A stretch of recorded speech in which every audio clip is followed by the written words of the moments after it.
Your son is a failure. He's barely passing my class, and with grades like this, I'm just not sure what kind of future he's gonna have. What do you have to say for yourself? You're supposed to graduate this year. Listen to Mr. Johnson. What kind of future do you think you're gonna have? With all due respect, don't call me a failure.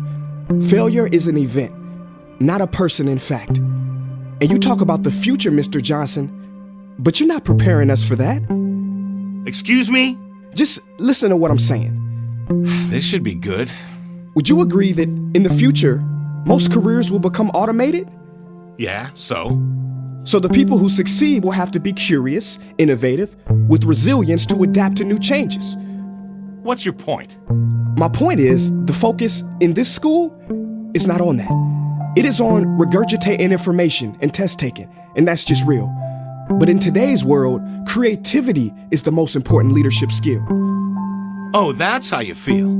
You don't have to believe me, but maybe you will believe the 1,500 executives who recently said creativity is the most important leadership skill. See, pretty soon, no one will be hired because of what they know. Because who cares what you know or if you've memorized a fact? We've got Google and Siri for that. In the future, people will be hired because of what they can do with their knowledge.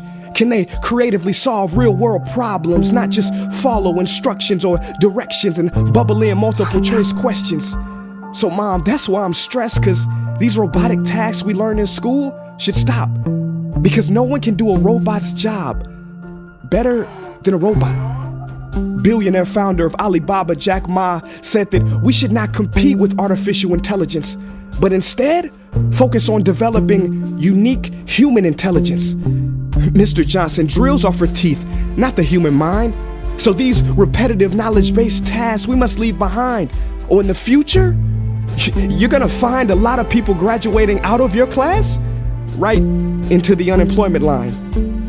See, many top companies today don't look at grades. Mom, that old way is expiring. Google has been quoted as saying GPAs are worthless criteria for hiring. Founder of Tesla, Elon Musk, agrees. So I say this with unease and sorrow. If you continue to teach today as you taught yesterday, then you rob us students of tomorrow. Mr. Johnson, I'm gonna keep it real with you. Sometimes sitting in your class is tough. I'm constantly thinking, if I don't look up at the clock, maybe it'll speed up.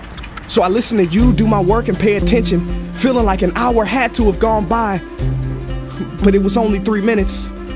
So if you wonder why we're bored in class, look, you wanna get a kid to hate reading? Give them this, a school textbook. And some people think it's our fault, and that hurts me. They say you can lead a horse to water, but you can't make him drink. And to that I say no. Firstly, you can put salt in that horse's hay and make him thirsty. And if you bring joy in your classroom, you can make any bad student nerdy as he or she discovers the beauty of truly learning. Mr. Johnson, I mean no disrespect. You have the most important job on this planet. You build, create, and save lives.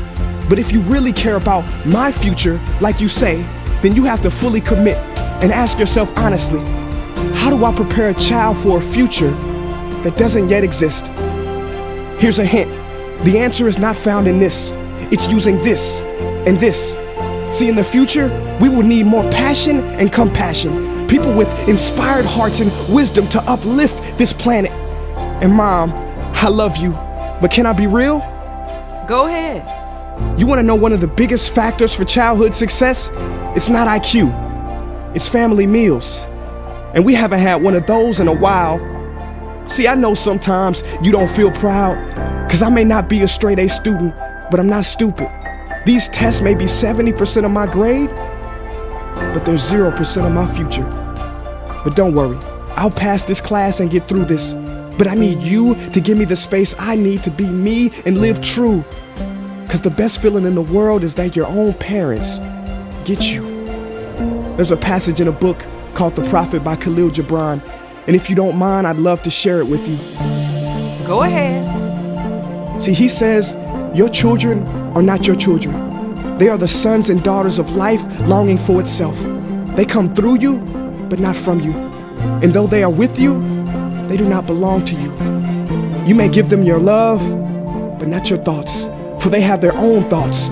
You may house their bodies, but not their souls, for their souls dwell in the house of tomorrow. So, Mom, I'd appreciate it if you give me the love that I need to pursue my dreams. See, if we are to succeed, all three of us need behavior change on all fronts. We talk about the future, but the future is now, and it is created now by all of us.